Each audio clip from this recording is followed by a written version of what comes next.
ಹೇಳಿದ ನೀತಿಯ ಕೇಳದೆ ಹೋದೆ, ಕೇಳಿ ನಡೆಯದೆ ಅವಿವೇಕಿಯಾದೆ.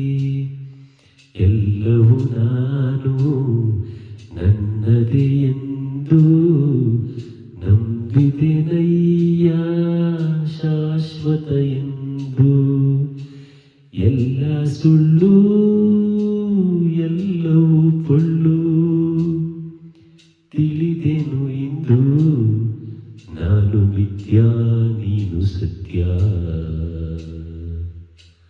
ಅಂತ ಶ್ರೀಕೃಷ್ಣನನ್ನ ನಂಬಿ ನಾನು 2026ನೇ ಈ ಹೊಸ ವರ್ಷವನ್ನು ಈ ಶ್ರೀಕೃಷ್ಣನ ಭಗವದ್ಗೀತೆಯೊಂದಿಗೆ ಈ ವರ್ಷದ ಶುಭಾರಂಭವನ್ನು ಮಾಡುತ್ತಿದ್ದು,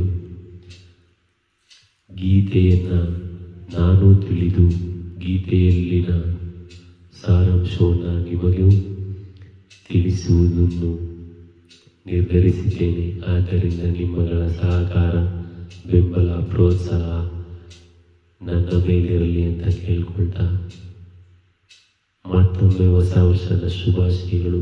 ನಿಮ್ಮೆಲ್ಲ ಆಸೆ ಆಕಾಂಕ್ಷೆಗಳಕ್ಕೆ ಭಗವಂತ ಶಕ್ತಿ ಪ್ರೇರಣೆ ಕೊಟ್ಟು ಆ ಕೆಲಸ ಸುಸೂತ್ರವಾಗಿ ನಡೆಯುವಂತೆ ಈ ಹೊಸ ವರ್ಷ ನಿಮ್ಮದಾಗಲಿ ಅಂತ ಕೇಳ್ಕೊಳ್ತಾ ಇದ್ದೀನಿ. ಜೈ ಶ್ರೀಕೃಷ್ಣ, ಜೈ ಶ್ರೀರಾಮ್. ಧನ್ಯವಾದಗಳು.